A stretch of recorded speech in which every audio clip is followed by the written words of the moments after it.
Hello, my name's Greg Madison, and welcome to this episode of The Living Process.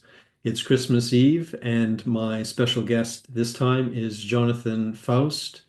Jonathan is very well known within Buddhist communities and also in yoga. He is trained in a whole list of different somatic practices, including focusing.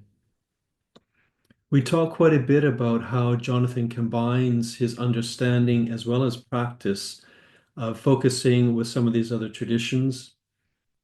He describes his own personal journey, which is very interesting, and he's dedicated his life to these various practices, and it really shows in the way that he interacts and the responses he gives to some of my questions. We talk a little bit about what the body is and about energy flow through the body. We also end by talking a little bit about um, how to bring some of these practices or an attitude of compassion to the sort of uncertainties in the world today and how not to just jump into the divisions that we see in a lot of societies. I really enjoyed the conversation. He's a delightful man to converse with. And yeah, I hope you really enjoy this episode with Jonathan Foust.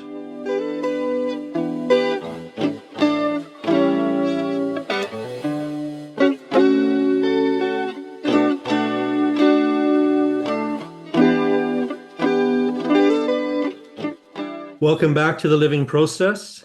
And my guest this time is Jonathan Foust. Welcome, Jonathan. Thank you. Thank you. It's a privilege and an honor to be here with you. Yeah, well, it's a real pleasure to have you as a guest. We worked quite hard to make this happen. Yes, it took some resilience to make this happen. It did.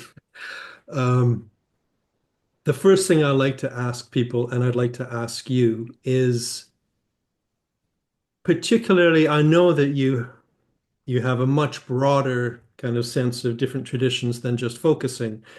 But if I start with the focusing question, I'm curious how you found focusing or got introduced to it, or your kind of journey with the focusing process. Yeah, yeah. Well, that question automatically makes me feel old. Um, I look back, I feel like that old prospector, let's see, that was back in 83. Um, so way back when, I had been in the Peace Corps. I was teaching in a university, teaching phonetics and Wow. linguistics, and just to shake up my life, I attempted to be the first American to cross the Sahara Desert on my bicycle from the south, which didn't happen. And I ended up going through all kinds of crazy adventures. And I actually ended up stumbling into an ashram, literally stumbling into an ashram when I was, I think, 25. And there was this book, Jenlin's book on focusing.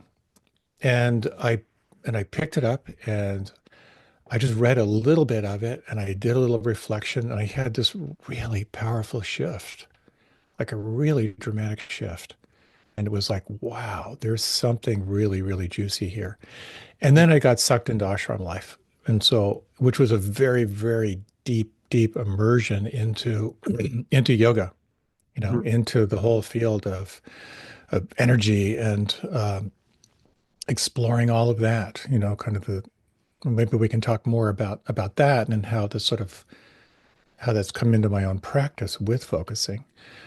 So I kind of put the book down, got very immersed into that world, and it was a very sense-based couple decades. I like to joke, I came for lunch and I stayed for 23 years in Wow. the ashram.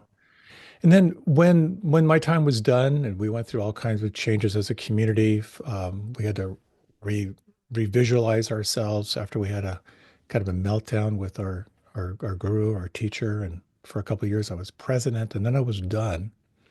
And then I moved down to Washington, D.C., fell in love with my wife, and I remembered, oh, focusing. I want to get back to that. Mhm. So I did my training with Robert Lee in domain focusing, which is fantastic. And at that time, I was very deeply immersed in Buddhist psychology and sort of teaching through that lens and the just the synergy of my training, the whole felt sense of my own learning and offering it out into the world has just been fantastic. So from there, I've done a year-long training. I've done 10 times where we do a whole year of deep immersion into the practice in the context of meditation and Buddhist psychology. So that was a long response to a very, very simple question. Yeah, I am immediately, I'm very curious about um, sort of the different avenues, if I could call them that, the Buddhist, the yoga, and then the focusing that it sounds like it came in briefly, it receded, and then it came back. And I'm curious how those three go together, if they do, or do they remain separate for you? It's all one whole mishmash. But in essence, and what was so interesting was having that sort of like epiphany experience of reading Jenla's book and then being so immersed into the whole realm of yoga. Mhm. My guru's guru said that the whole world is made up of two elements. In Sanskrit, it's referred to as chitta and prana, awareness and energy. Hmm. And in those two realms of energy and awareness, you have the whole span of awareness from thoughts to beliefs to states to awareness itself. And in the realm of energy, we've got life force. We have the feeling tone of the life force. We have kind of the expression of life force. And our entire life is about balancing chitta and prana. So when you're two in your head, you come home, you've been wound up after a long day. What do you want to do? You're going to drink a beer, you're going to put on some music, dance around the room, work out, take your dog for a walk, do something to get the energy flowing. And then the times when there's too much energy, we're kind of over pranified, if you will, or it's strong emotion or hypervigilance. We want to get a handle on what's going. So we're going to kind of lean into more of the conceptual. So we're always trying to balance these two things out. And yoga is really about exploring the awakening of this energy. And part of what the suggestion is that energy or prana or life force or chi or ki or Holy Spirit, is it possible that it is intelligent and evolutionary? Mhm. And if we can deeply listen to it, is it possible that it is bringing us inexorably toward a more awakened quality of awareness? So I'm immediately curious whether that is perhaps different language and maybe even a different understanding, but also applies to what we do in focusing when we bring our awareness to a felt sense. Is that the same as prana and chitta?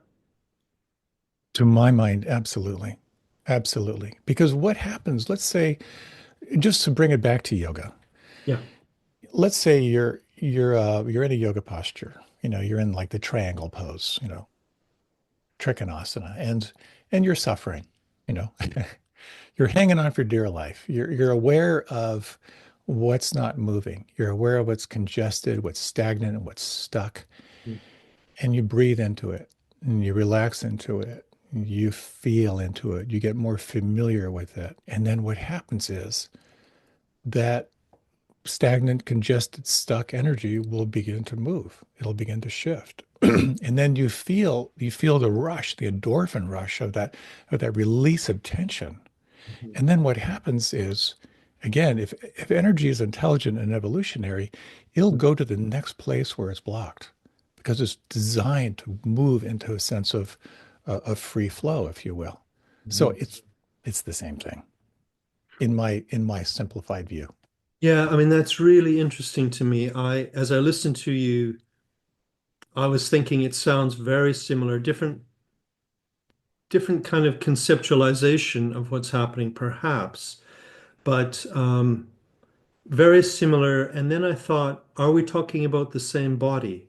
Because when you're talking about the yoga body, it sounds like in some way, I think you're talking about more than this, but in some way you're talking about the physiological body. and tension, muscle tension, but that signifies more than just muscle tension. Is that right? Yoga describes it as the prana body. Okay. It's the energy body. Okay. Yeah. So it's the subtle body in many Okay. So ways. it's that's similar to focusing then, the felt Mhm. sense. Yeah. Absolutely. Yeah. Absolutely. Yeah. And how I view it is we have this level of pure prana, of life force, which is kind of undifferentiated. It's neither good nor bad. And then, and in here, it kind of brings in sort of like the Buddhist perspective is that experience of energy is immediately experienced in one of three categories of pleasant, unpleasant, or neutral. In the Buddhist angle, it's referred to as Vedana. It's the feeling tone. And then, without being aware, usually we react to the feeling tone, and then that will kick off. It kicks off the associations, memories, thoughts, all the reactive patterns, usually wanting to move away from unpleasant, Mhm. increase pleasure, and get bored with the neutral. Yeah.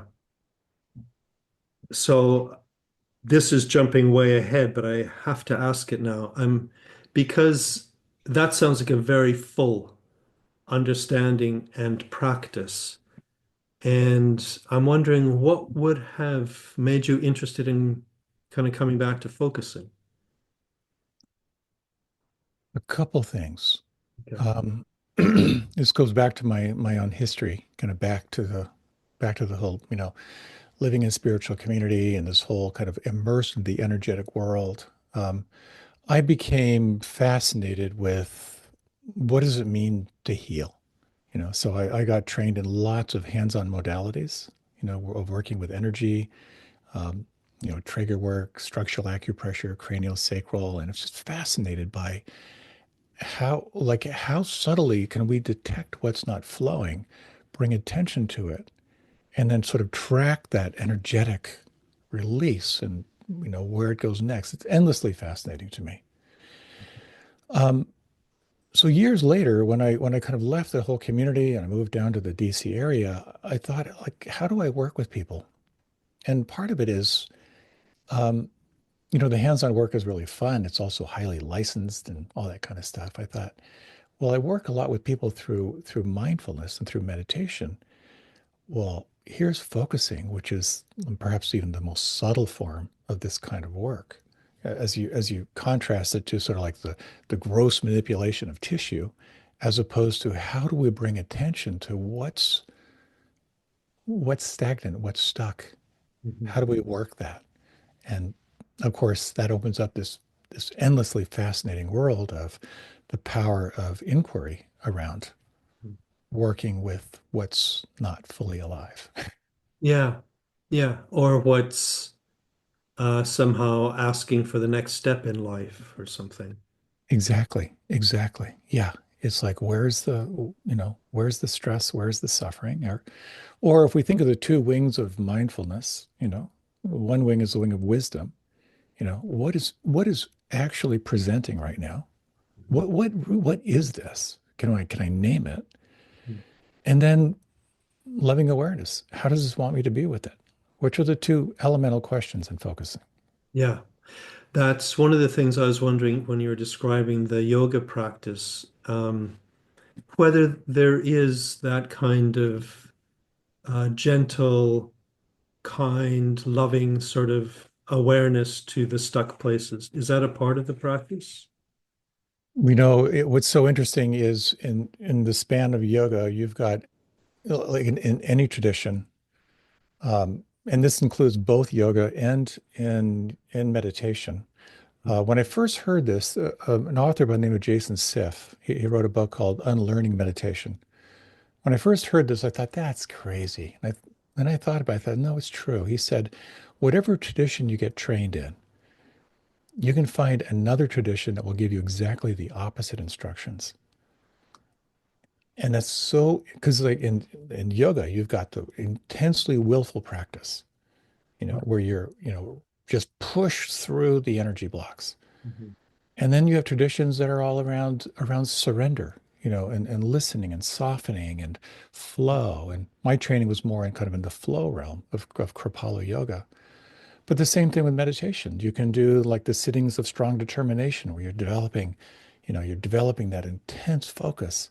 Mhm. And then there are the traditions of just just trust the unfolding of Mhm. what's there. You know, It reminds me of psychotherapy because it certainly has all of that spectrum as well. But then it makes me think of focusing. In the focusing world, I wonder if in some ways we also have that spectrum, kind of from boot camp focusing to, very gentle focusing. absolutely. But I think, and again, this is just my perspective, is what we're really helping people to do is to find their own authority. One of the most powerful inquiries I can offer someone in focusing when we're in touch with the felt sense, we have a sense of what it is. We can sense the tendrils of it. We can sense how old it is to ask, is there a sense of how this wants you to be with it right now? Yeah. And I love that question because when you pose that question and you wait, Mhm. the most amazing things arise out of that, which is really coming from the individual's own place of authority, if Yeah. that makes sense. Yeah, no, that makes perfect sense to me. Um, yeah, that in the focusing practice, there is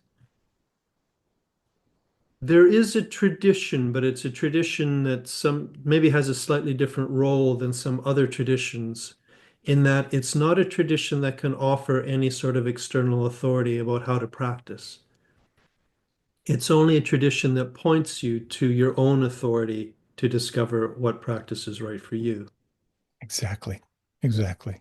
It points to what I think of as the pathless path. Yeah. And in the pathless path, we really only have two questions. What's happening right now? How does it want me to be with it? Like, Yeah. what's the most important thing as I'm with this right now? Mhm. I'm not sure there's anything else in any given moment if we really segment out our experience. Yeah. Yeah. Yeah. I mean, that definitely resonates for me. And I think probably in the focusing world, there's that tendency towards a kind of resistance to authority and perhaps a slight kind of anarchy that is not in any way chaotic. Yeah. Yeah. And that's what I love about, of course, about Jen Lin and what I love about the old timers Hmm. is, I think I'd mentioned this to you in an email, is like there's a sense of anarchy that I love because it really is around individual awakening. Yeah. There's no cookie cutter approach here at all. Yeah. Exactly. So I'm wondering from your perspective, because you've had so much experience in these other traditions, um, what, in your view, could they potentially offer to someone that has a focusing practice? Well, I think when we kind of look at let's just say we look through the kind of the Buddhist lens, Yeah. and we look through the two wings of wisdom and compassion. Wisdom being recognizing what's true, not your preference, not your embellishment, but what's true, and then really exploring how to hold it. How does this want me to be with it? The one model, which you may be familiar with, is the model is called the RAIN model, RAIN, Mhm. which is a really wonderful synergy with focusing. Yeah. This was created by Michelle McDonald originally, and my wife, Tara Brach, kind of reworked it. She has a book out on this. And the RAIN model is very powerful. The R is to recognize or realize what's presenting. The A is to ask yourself, can I allow it? Can I accept it? The I is to investigate. And then there's sort of two versions of RAIN. The N initially was around not identifying, Mhm. and then Tara kind of reworked it into actually nurture, which is like calling on loving presence. And kind of ties also into domain focusing, which I studied with Robert Lee. But I find like the questions, the inquiries that arise, to recognize like what is this? Yeah. You know, like that just that sense of like what is this? Yeah. And then can you be with it? And here always I just encourage people like that's a deeply somatic inquiry. Hmm. Can Yeah. you be with it? Is it okay? Listen for the somatic response because it may not be the Yeah. right, the right, there may not be the right time.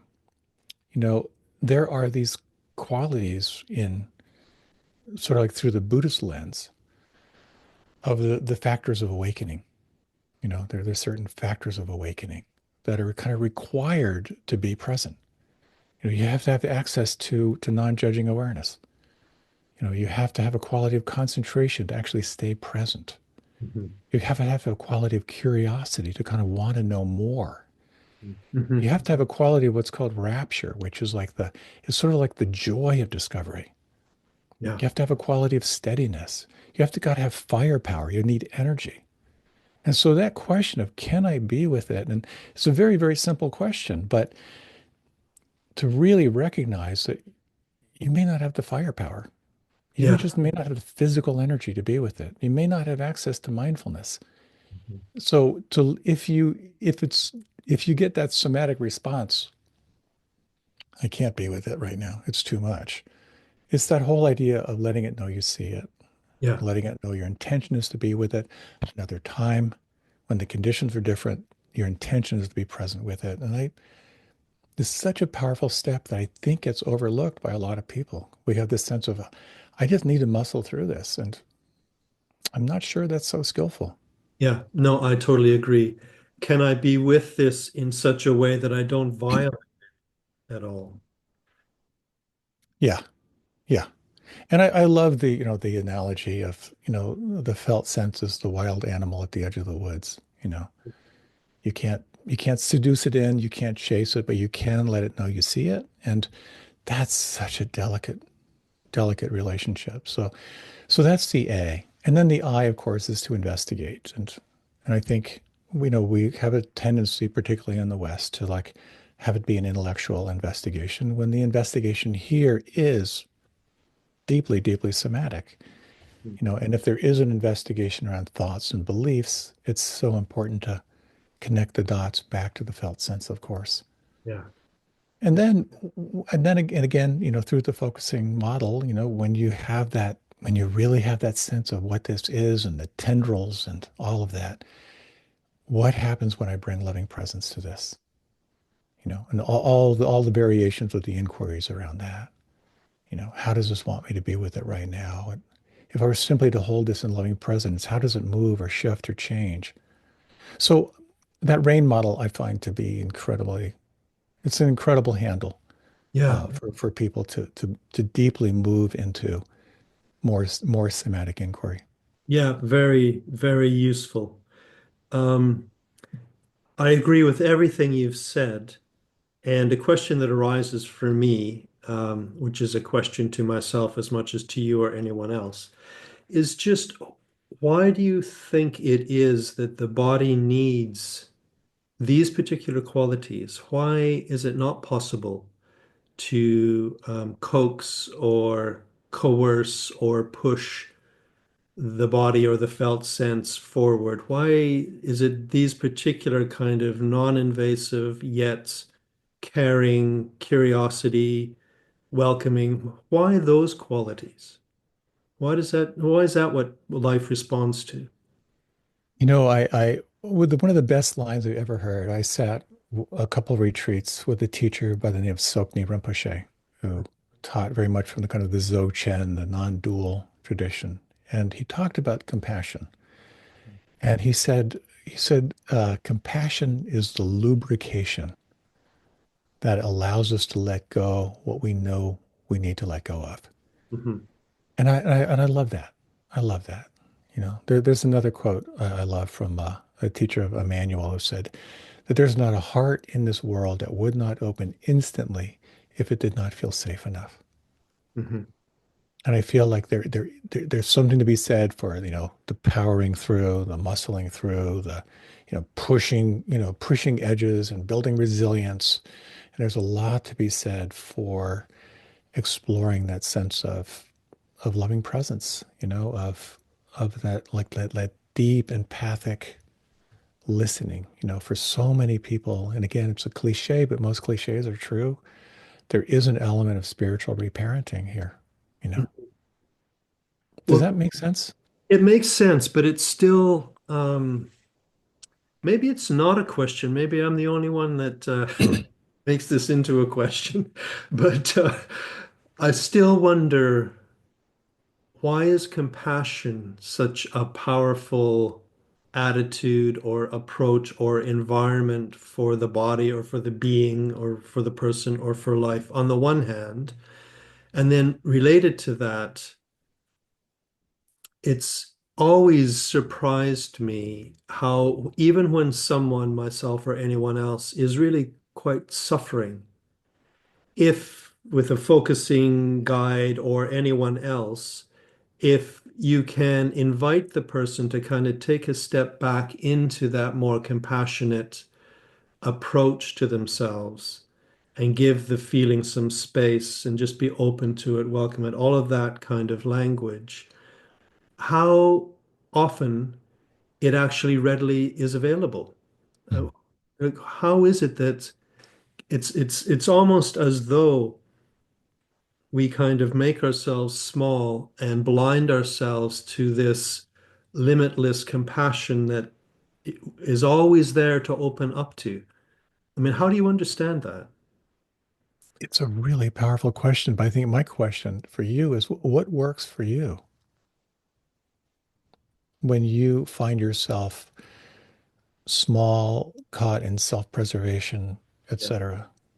That's always what works for me is immediately to give myself space, but not a kind of an objective, cold sort of clinical space, but a space that is welcoming, that has at least some caring, that suddenly I'm curious about myself as a being again. That kind of space that is totally non-critical, non-judgmental, that Yeah. always my body expands in response to that. Yeah, I'm right there with you. And I think from the lens of Buddhist psychology or Buddhist philosophy, that access to heart space, that access to compassion is a training.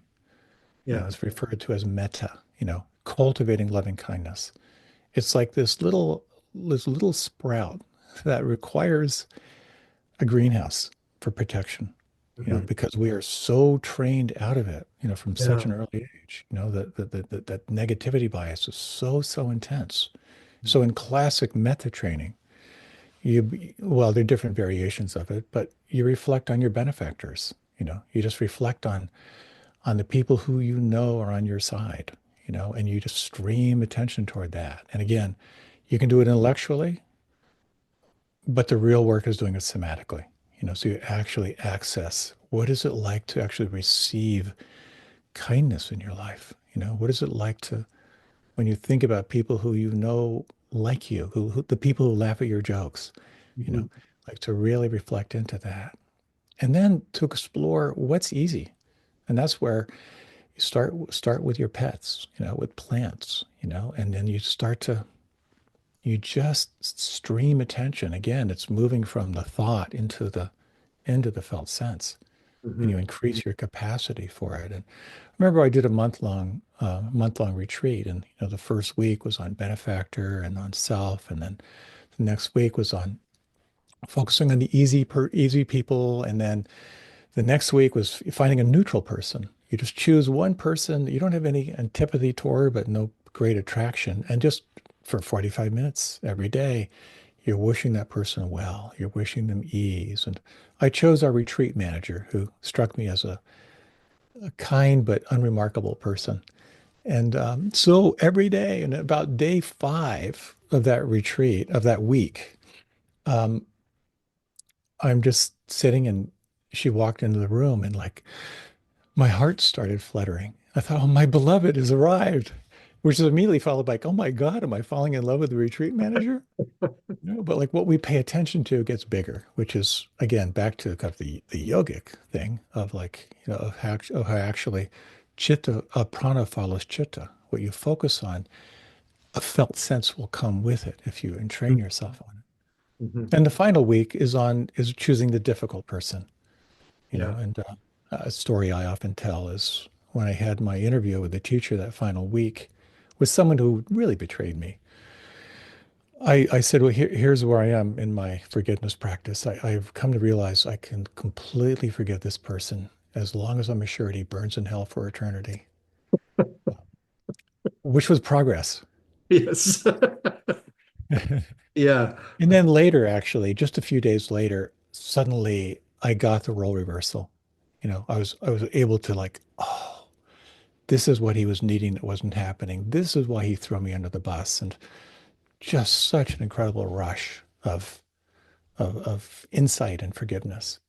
So all this to say, it's a training. Yeah. It's really training ourselves to look for the good. And we each have our own path and we each have our own wiring. You know, Mhm. how do we wire ourselves to loving presence? It's unique for every one of us. Yeah. It's interesting. You use the term training, and I would use the term unlearning. And yet, I think we're talking about exactly the same thing. Yep, exactly. Yeah. Exactly. Yeah. When I listen to you, I think um, it sounds to me, in addition to everything else it sounds to me very therapeutic.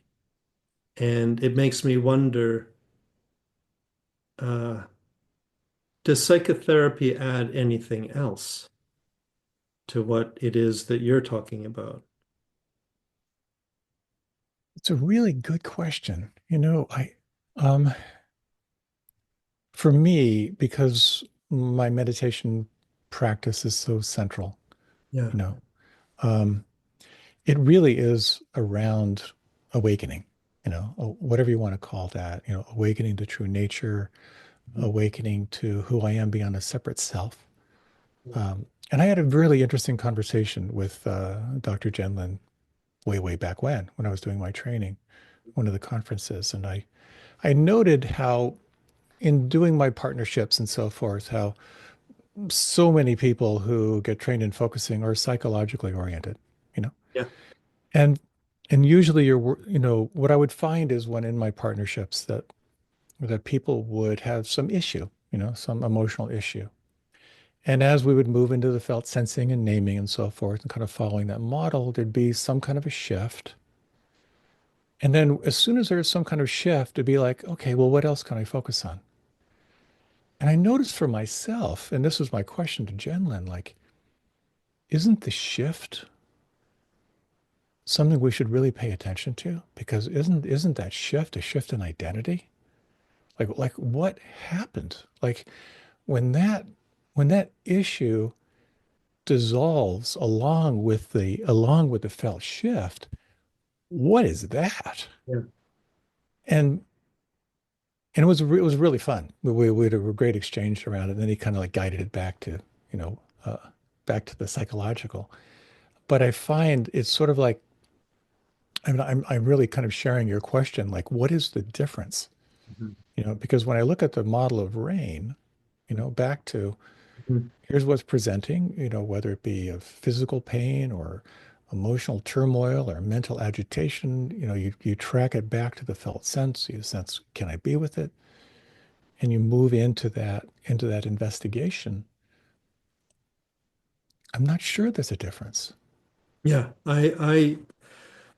I'm at that point as well. I keep asking myself, really, what is the difference? What is it, especially if you're a focusing oriented therapist of some kind? Um, what are we offering? I guess calling myself one of them. What are we offering that really is substantially different or in any way more than what you're describing? And I'm not sure. I'm not sure if, apart from a regular meeting and the relationship that grows from that, but otherwise, I'm not too sure. But I want to go back to what you just said. That's more interesting to me. Is I could imagine Gendlin liking the question. Um, and I think what you're saying, this is, I want to say it back to you to see if I've got it, is I think what you're saying is that you have noticed, at least at that time, and I would agree if this is what you're saying, that in the partnerships, the person that's focusing is almost looking for what is the psychological trouble that I'm dealing with in my life at the moment, and finding a way to be with that, potentially getting some kind of shift in their understanding, and then immediately looking for, okay, what else is here? Or, okay, so what's it like now? And kind of following the path of the trouble. And I think what you're suggesting is, hold on a second, something quite profound just happened there. Yeah. Stay longer with that shift, and who are you now? And welcome just that shift and stay with that before you start looking for any more trouble. Yes, it's around can we sustain attention on that sort of like dissolution of the small self Yes. and open to the sense of what's left, the awareness itself. In Yeah. the model of rain, my wife talks about after the rain, which is just after you've done the inquiry, Mhm. slow down, check out that space, you know. Yeah. Like a question that I love, an inquiry I love to work with people is when they're aware of a pattern, and they sense the tendrils of that pattern. And I ask, who are you without that imprint? Wow. Yeah. It's so, so powerful. Yeah. Or if you're investigating a belief, and if you follow the model of Byron Katie, you develop, find a belief that's really core. You ask yourself, is it true? You know, Mhm. and then is it really true? Because the first response is, of course, because I believe it. Mhm. And then what's it like when you think that thought? And in that model, so many people hang out intellectually, well, here's how I view it. But if you move from the conceptual into the felt sense, like how does that belief live in your nervous system? Yeah. When you sense how old it is, you sense the tendrils of how that lives inside. And then you pull out the samurai sword Mhm. when there's that real sense of this is how it lives on the inside, and you ask, who are you without that thought? It's just stunning. It's just stunning. And the question is like, Yeah. can we bear hanging out in that space? Yeah.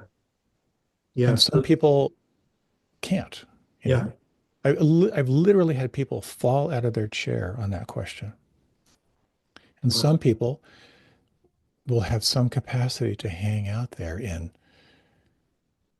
that quality of presence, where Yeah. where a construct is no longer it no longer has any ground and no longer has any roots. It's Yeah. so exciting.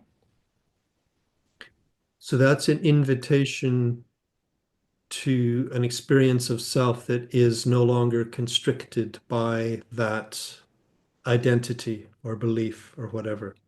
Yeah. An Yeah. invitation to the larger self, whatever you want to call that. Yeah. Well, and you can call it anything you want. Yeah, exactly. I really like that, and I think in the focusing world, what you've said about it is exactly how I would also see it, that we don't often enough have a practice of, I think, two things. One, staying with the body that actually isn't in a state of trouble and allowing it to expand. And then it becomes, I think, a little bit closer to the spiritual practices you're describing. And the other opportunity maybe to do that is to stay with a felt sense that's positive, something that feels good, and to invite more and more of it. Exactly. Exactly. Yes. To get more familiar with kind of this unbound quality of consciousness. Yeah, You know, exactly. Yeah. and so and I think there's some beautiful tools that at least have occurred to me in my own practice of like helping people access their own sense of wisdom.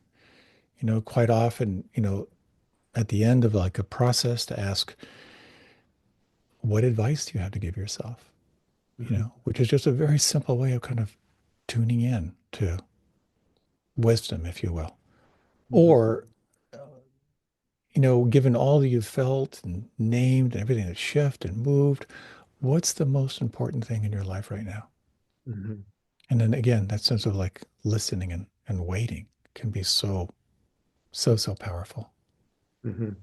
But I think a lot of it is, again, when we put it back in the context of spiritual practice, if you will, I'm just reminded how in the Dzogchen tradition, which is kind of the non-dual tradition, there's a sutra which is considered like the flower. Like if you distill it all down in the Dzog tradition, it all comes down to these lines: utterly awake, sense doors wide open, utterly open, non-fixating awareness. It's Yeah. so powerful because it's about opening deeply, sense Yeah. doors wide open, Yeah. and cultivating that sense of non-fixating awareness or presence. And I think part of the focusing experience is we're getting tiny glimpses or big glimpses Yeah. as we move into this kind of inquiry. Yeah. I love that. Um, it makes me think of two different things. One is that if we think of the focusing practice as this gradual expanding or unfolding or blossoming or something, so that the uh, we're guided by increasing openness, that somehow that is the guide, that feels right to me. Uh, yeah. And so there's a very cool thing, again, through the lens of Buddhist psychology, of what's called verified faith, Mm. you know. And verified faith is where it's not the kind of the opposite of verified faith is magical thinking. I'll just think happy thoughts and I'll be happy. But verified faith is when you move into that openness Mhm. and you realize that when you are open and when you are curious and when you can access loving presence, that there's a power and a potency, Yeah. is that you have more and more of a verified sense of this is a journey, this is a technique, this is a process that works because it's worked before.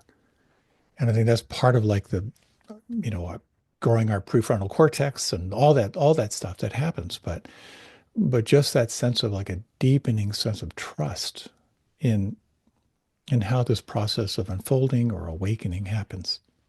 Yes. It also reminds me of the first step, as Jonathan first conceived of it, of clearing a space, and how that sometimes, and I know in my own practice, when I have started with clearing a space, often I don't go on and focus. None of those things seem very important anymore. The cleared space was the answer somehow. Yeah, Yeah. yeah, yeah. What's between you and feeling free is a really powerful koan, Yeah. you Exactly. know, Yeah. because you have to actually tune in to what freedom is. Exactly. Yeah, Yeah. Would you see focusing as a non-dual practice? I think it has the possibility. I really think it does. I think, there's a tendency to think that non-dual means you're divorced from your body, that it's just pure awareness without a body. When I go back to that Dzogchen Sutra, which has been around for, a couple thousand years, it's actually about awakened in the body, awakened in the felt sense. And if you look at it through the yogic perspective, it's the purified, like there's a quality of purification. Yoga talks about kriyas, and kriyas are the purification experience. It's what you call de-stressing. When you're working with the gross sensations in the body and you come in contact with like a really deep tension and you breathe into it and you kind of ride the wave of that energy and you feel it shift and move, that's a kriya. That's you just let go of something out of your nervous system. And I think in many ways this is just a continued refined process. Mhm. which is like embodied wakefulness. Does that make sense? Yeah, it does well, it certainly makes intuitive sense as I listen to you. My body agrees. I'm slower, but my body agrees. It makes me curious about the way that, I mean, I don't even know exactly how to ask this question, but what somehow the way that you would bring focusing into meditation potentially, or the way that you would, in your focusing practice, emphasize particular things such that your meditation experience comes into it. How do they somehow go together for you? If we think of mindfulness Okay. as non-judging awareness, Yeah.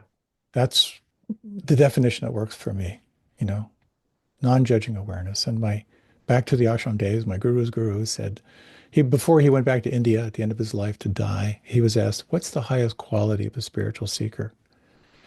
I thought for sure he was going to say, "Whatever you're enjoying, stop it, work harder, knuckle down." But he said the highest quality of a seeker is self-observation without judgment, Uh-huh. which is, wow, we should try that on. It's really, really quite potent. Yes. And Yeah. so I think when we're in a like a meditative experience, you know, we sort of have the gross sensations, you know, and then we have all the subtle stuff going on. Yeah. But as I like to say, when you meditate, you feel better. You feel your depression better, you feel your sadness better, you feel your anger better. It's all there, ripe for awareness. And there's some meditative techniques that are about just focus on concentration, do not indulge, you know.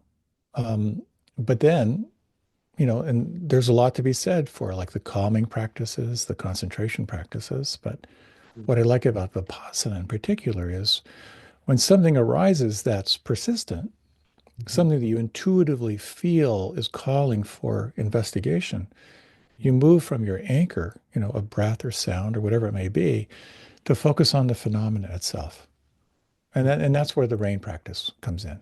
Yeah. Now, okay, let me get familiar with this. You may be familiar with the old story of the yogini in her cave, and she's just meditating, and these three demons come into her cave, and they're whirling around and making all this noise. And very calmly, she gets up, she starts building a little fire, and she's so non-reactive. The demons, they get really annoyed, so they crank it up.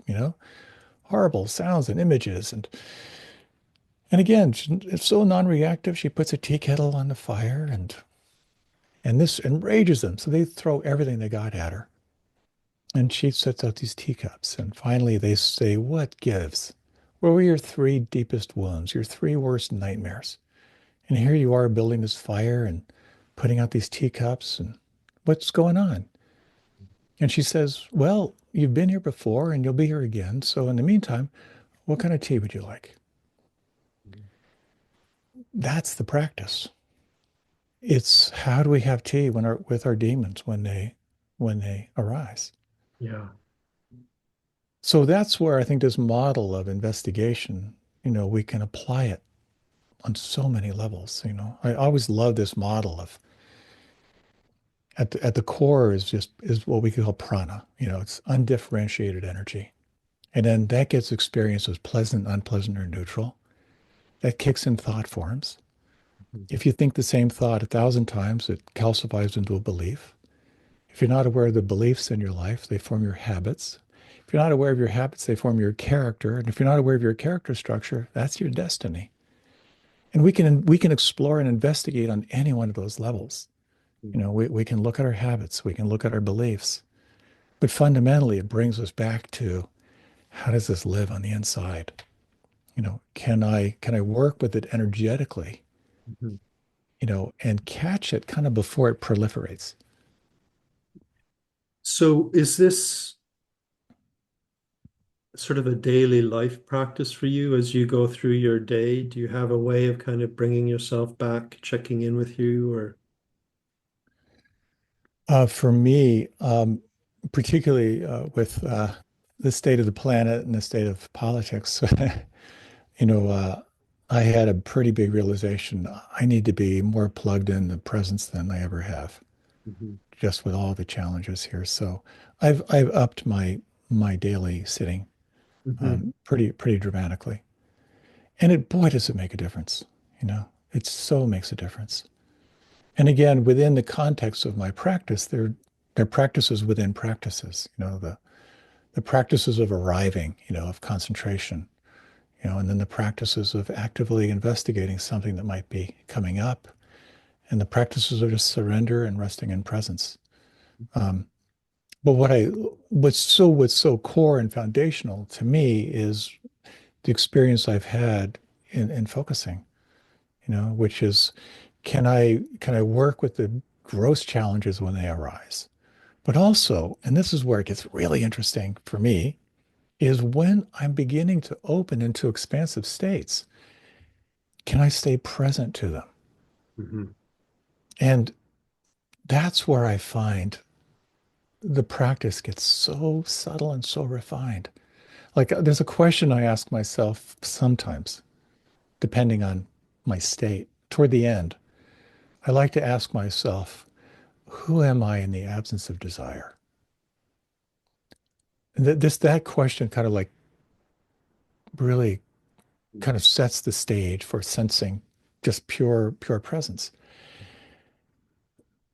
What helps me sustain that awareness is opening to the felt sense. Mhm. You know, like the felt sense of expansion, you know, the felt sense of spaciousness. Um, it's all integral, but on a very subtle level, at least in my experience. Can I ask, through your practice, what understanding have you come to about what a human being is, what existence is, uh, what pure presence is? Have you found any way of understanding that really rings true when you're really open in the way you've been describing? Wow, that is such a powerful question. It's challenging to find words Yeah. for that. Um, I do think, again, this is a stumbling quality of approach here is um, it's kind of back to that inquiry of who am I in the absence of desire? Yeah. You know, it's like that. It just points toward that quality of spacious presence. And what I kind of notice for myself is the more I immerse myself in that, Mhm. um, the more it kind of touches into everything. You Mhm. know, the less I believe my thoughts, Mhm. the more I'm aware of these kind of unconscious beliefs that kick in without even being aware of it. You know, the more I'm aware of Vedana, you know, of that feeling tone, you know, the more aware I am of the unconscious pushing away or grasping.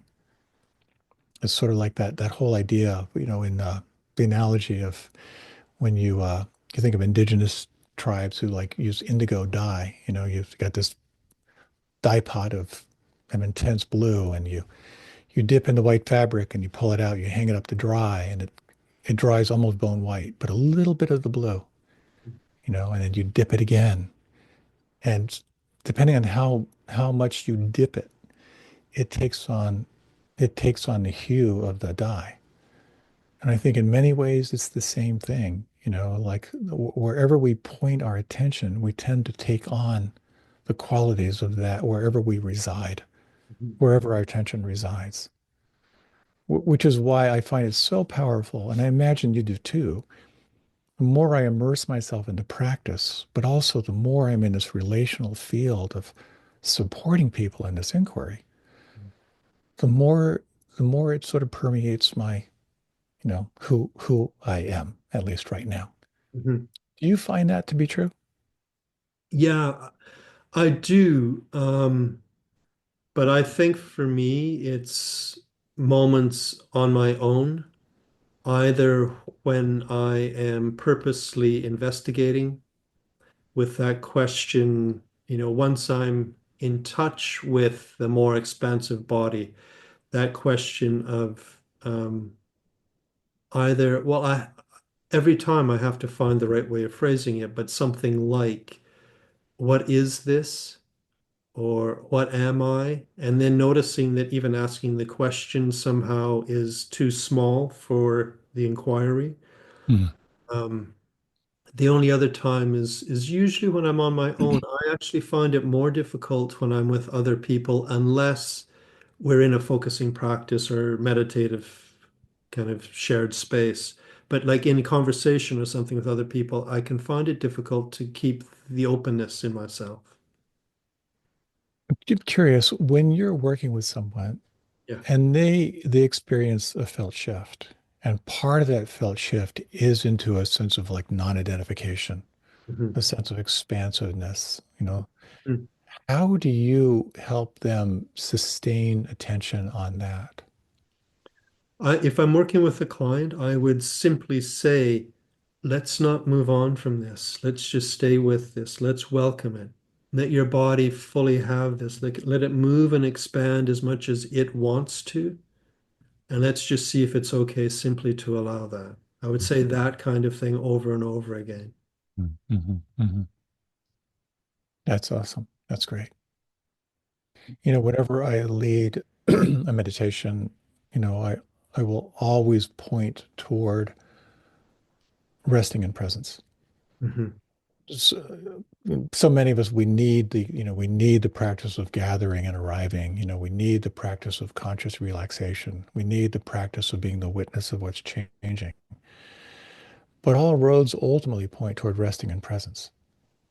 And I think it's kind of the same in a focusing session, Yeah. you know, is when there are those moments where there just is that sense of presence that emerges, where the small self gets more permeable or drops away.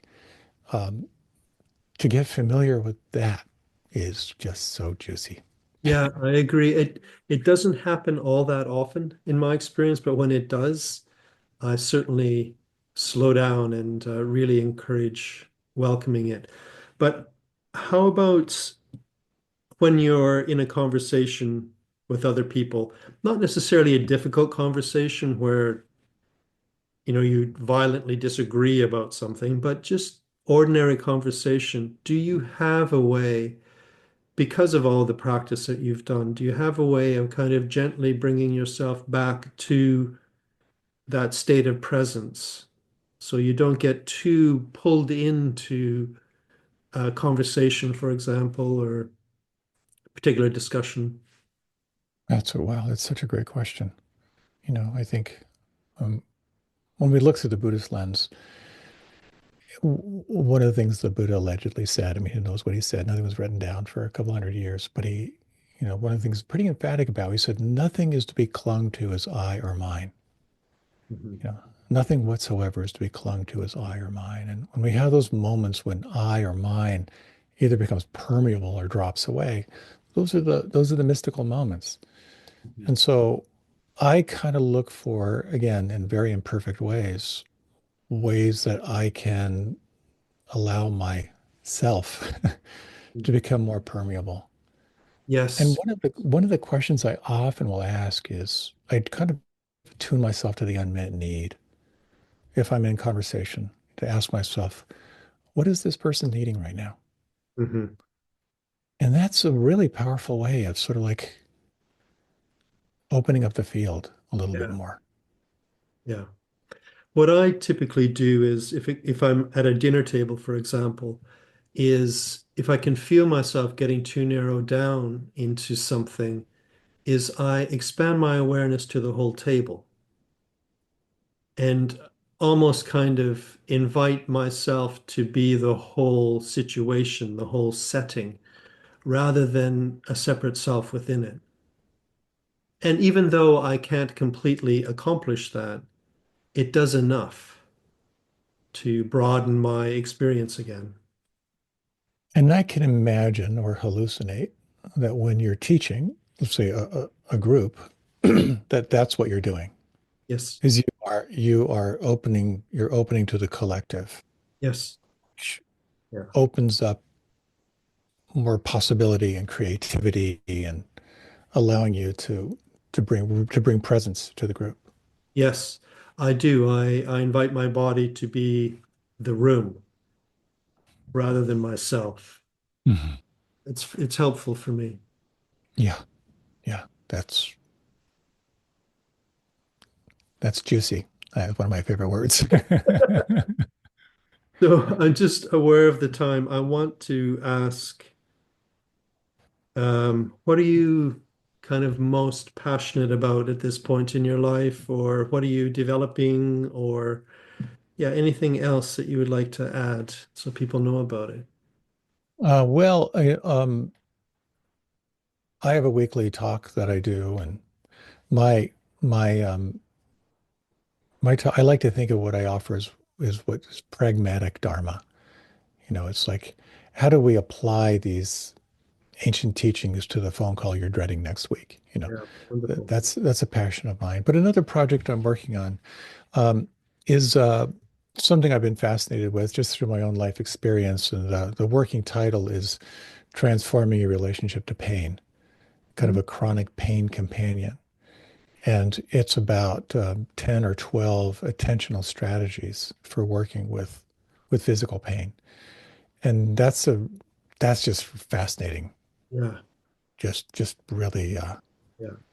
there's so many options when it comes to the experience of pain that we forget because we get so locked into fear and self-preservation. So it's basically offering kind of like warm guidance in your ear to explore some different ways of working with it. And of course, emotional pain is physical pain. It can be applied, across the board.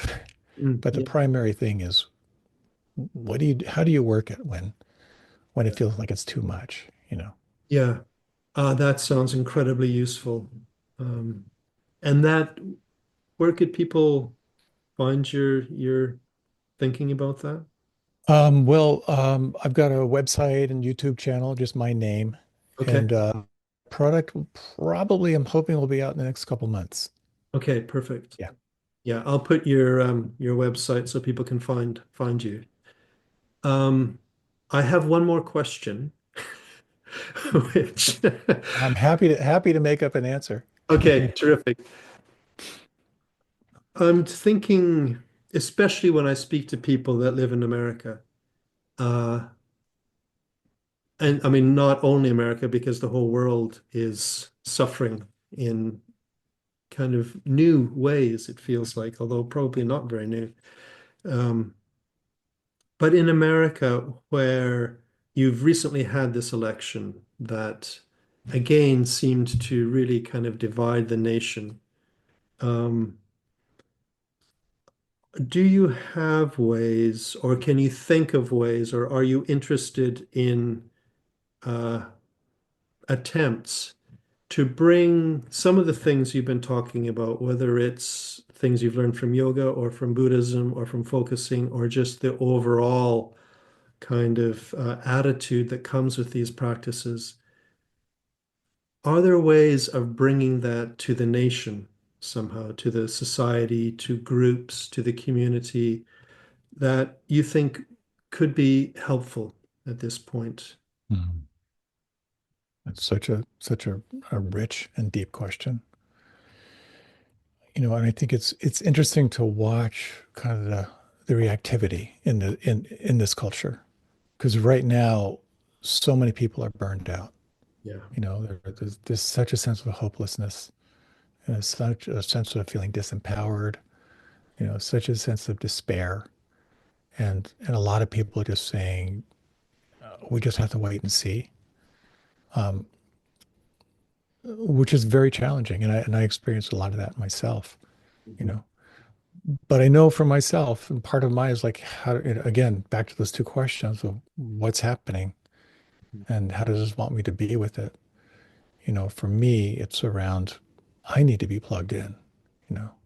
Mhm. Uh, I want my cup to be overflowing because I know that when I respond out of anger, I have a certain degree of effectiveness in the world. Hmm.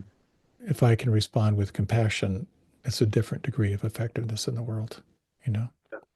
And I think part of it, kind of back to the old sickness, old age, and death, is really looking at, we each need to look closely at our suffering and how to respond to it. And I really do feel like we are in a big unknown in our culture right now. Hmm. I don't know how things will coalesce. Um, as someone said, just from a political point of view, the question is, with the new administration, will they provide customer satisfaction? Um, and if they don't, Hmm. then something's going to shift again. And so I'm not being really articulate here, um, but I think I really do feel there is a sense of uh, how do we be with it, and no one really knows right now. Yeah. Yeah. What I'm getting from what you're saying, partially at least, is as a citizen to take it as your responsibility to some extent to be adding more awareness rather than simply more content.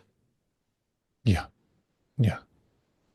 And as someone pointed out, you know, to be curious, Yeah. you know, to be curious.